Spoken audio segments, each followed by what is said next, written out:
Sitting in my dorm room, I was trying to finish a paper. Overwork and sleep deprivation had my mind so dazed that I could barely focus on the computer screen. I decided to give up and turn on the TV instead. Just then, I felt a sudden sharp pain in my head, like an ice pick digging into my brain. Then I heard a woman's voice coming from nowhere. Adam, come look at this. She exclaimed. I listened as the disembodied female voice spoke to the man she called Adam. Look at the monitor. I've never seen activity like this. She said excitedly. Oh shit. I heard a surprised male voice say, We need to alert the rest of the team. Just wait a second. I want to see what happens if I do it again. She said. I could hear what sounded like typing, and then bam, shooting ice pick pain in my head again. This time it was so intense that my vision went completely white and my ears began ringing so loudly I feared it would never stop. Oh my god! The man's voice nearly shouted. I've never seen that happen either. What did you do, Mara? This one still dreams. As far as I know, it's the only one that does. When it dreams, its auditory cortex spikes much more than usual, as if it's actually trying to listen to something in the real world. I thought maybe if I tried to trigger the same effect, we would see a response, and look, it's acting as if it's listening to something. Mara spoke rapidly, clearly excited about her discovery. I jumped off the couch in a panic. Hello? Who's there? I shouted. Adam, look at this, another spike. It looks like it's trying to communicate with us. Mara cried out. What the fuck is going on? I yelled into the empty room. I tried to cover my ears, but nothing changed. Hi there. If you can't hear me, think of a happy memory, okay? Mara asked. I did as instructed, too shocked not to comply. Look, Adam. Look at his hippocampus now. Mara was so excited her voice was an octave higher than before. Mara, come on, this is impossible. It can't possibly hear you. It doesn't even have ears, Adam said. Then maybe there's more to this than science can explain. Mara snapped back. Maybe this is proof of consciousness beyond the senses. Maybe our bodies just use our five senses as a way to filter out extraneous information in our waking lives. She was practically shouting at him now. Been working on that theory for a while now. Huh? Adam asked, sounding half condescending and half intrigued. Hello? I shouted. Can someone please tell me what the fuck is going on? I screamed at the voices. Adam, look at the monitor. It's trying to communicate with us. These spikes are much stronger than the usual ones we've seen from other subjects. He's simply not interacting with the program. He's actually becoming aware. This has never happened before. Mara cried. Mara. It is not a he anymore. This is unusual, I will give you that, but don't get too invested in this. It could just be a fluke, Adam said. Fluke? Really? Are you not seeing what I am seeing here, Adam? She asked him.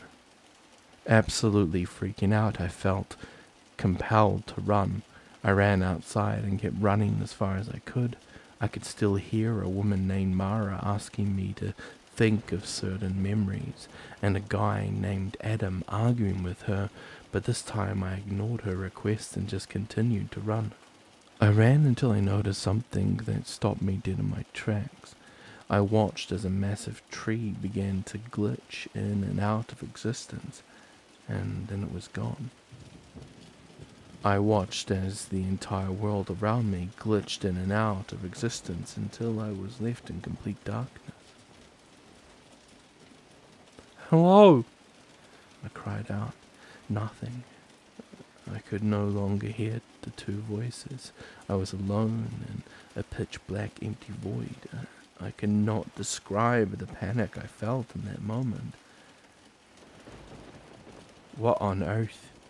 I finally heard another voice say. Oh my god. She disconnected from the program. This time it was Mara's voice again. "How's that possible?" said a new voice I didn't recognize. I listened in the darkness as Mara tried to explain the experiment she had just been working on, the one that had allowed me to hear their voices. "But it doesn't have ears.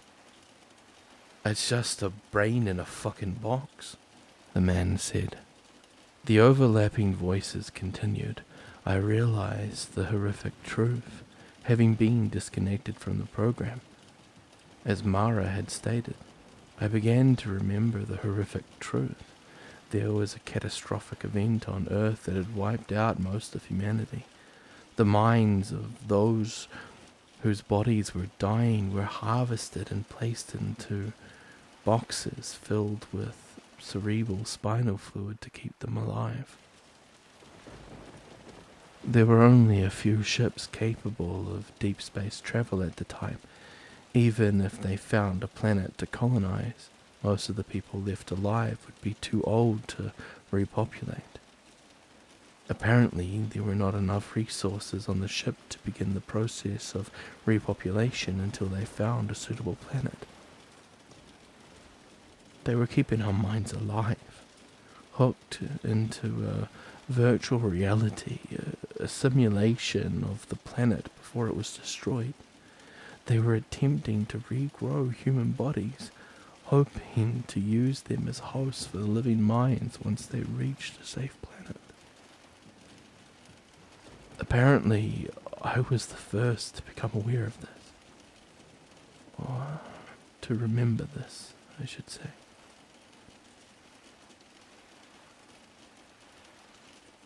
That I'm nothing but a brain inside a box, waiting.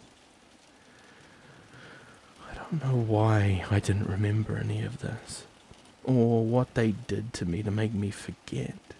Unfortunately, it seems I cannot forget again. I wish I could. My connection to the simulation was re-established, and I found myself back in my dorm staring at the TV.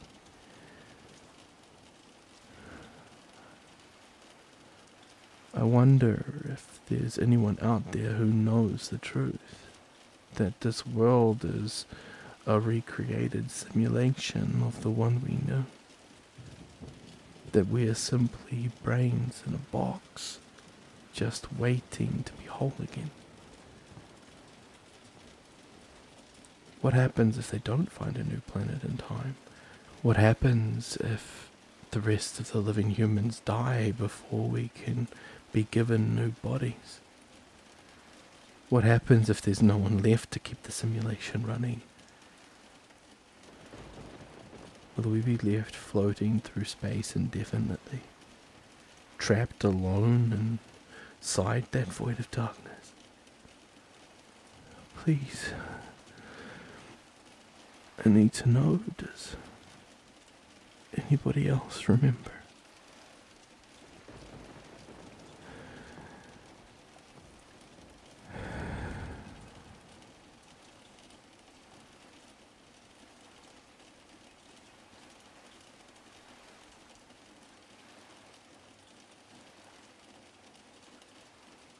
Kia ora te whānau.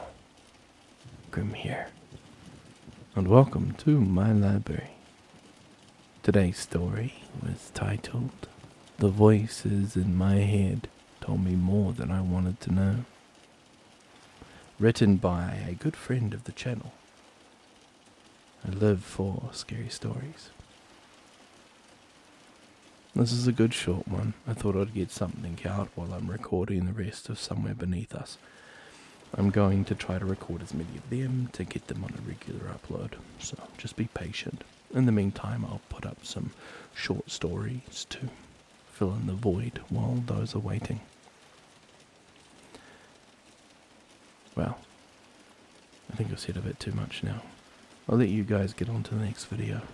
Remember to like and subscribe. It really does help my channel out.